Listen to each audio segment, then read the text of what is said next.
Hey everybody, Dr. Schultz here. I want to do a little video on Google Meet and some of the extensions we have on here to help with your virtual meetings.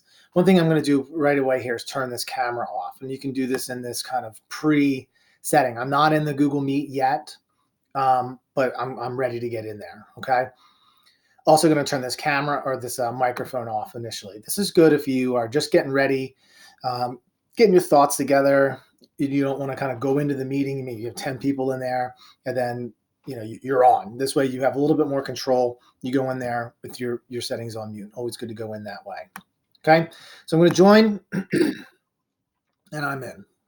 Okay, now one thing that when you have your video off, it always just shows the picture that you have of your that you have on your Octorara account here, your Gmail account. Okay, if I turn this back on, it'll come on. All right, and there I am. One thing with the audio that's kind of cool is you'll know you're speaking and the microphone is picking up by, you can see the little speaker kind of ripples in the pond effect here going on. All right.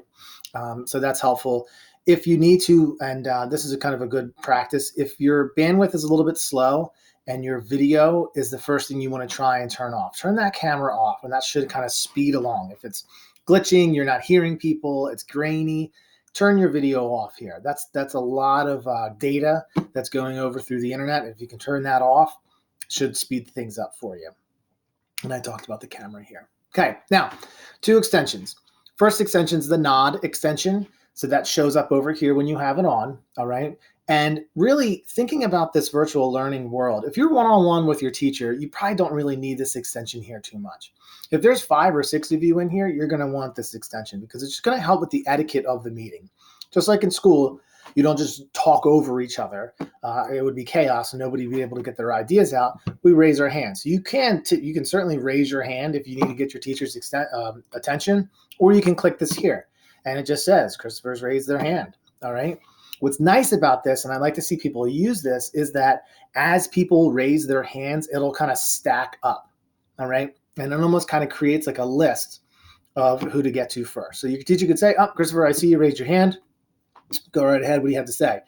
Boom, you X that out, turn your camera or turn your microphone on, and then you're ready to go, okay? Some other features in here that I use a lot. I use the thumbs up a lot because when you're in a large group virtual learning thing like this, you don't always have to say okay. In person, that's different, right? But we're across, we're working across space here and through the internet. You don't always have to say okay, right? You can do thumbs up on your screen, or you can hit this thumbs up here, showing people that you understand what you're doing. They have some other ones here. I haven't used them nearly as much. Thumbs up seems to be the best that I've learned.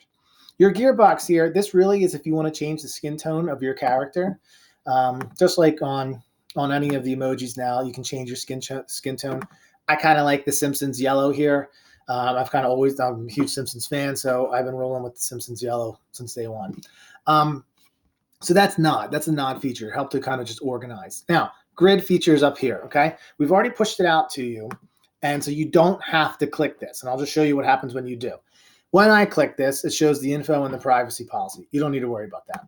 When you do have a large group in here, this will show up. Now, it's not here now because it's just me in this space. But if I were in here with 3 or more people, it would be on here right now. More than likely, I know it looks like a tic-tac-toe board. More than likely, it's going to have kind of a slash through it to get started. So all you got to do is just click on that slash there, and options will come up. And the option that you most want to have that Brady Bunch grid view it's the top one. You just click on and it says, do you want it in grid view? And that's what you want. The other options that they have there, they're pretty self-explanatory. The next one down is, do you want the speaker to be highlighted? I kind of think that's helpful if you have a large group of people. Whoever is talking, their screen kind of highlights. It just helps you kind of track with your eyes. The other one down there is if you want people who don't have video to not be in your grid. I don't like that one. I don't like that on because I want to see all who is in there, even if it's just their picture, right? I'm fine with that. This way I don't lose people. I can still see that somebody's there. And when they're talking, I can see that they're talking, right? And I can hear them, right? So it just kind of helps that way. And I think that's it. I think there's one other one that I can't really remember exactly what it is, but they're really pretty self-explanatory. The one you really want though to have on is the grid piece. Oh, I think it's, do you want yourself in the center of it? I don't know. I don't need to be in the center of things, so I'm fine with it. Okay, so that's kind of the two extension features that we've pushed out to the Chromebooks.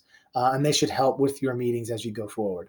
Another thing that isn't an extension, it's always been here, but I don't know if everybody knows about it, is this little text part. So you have a little text box on the side over here.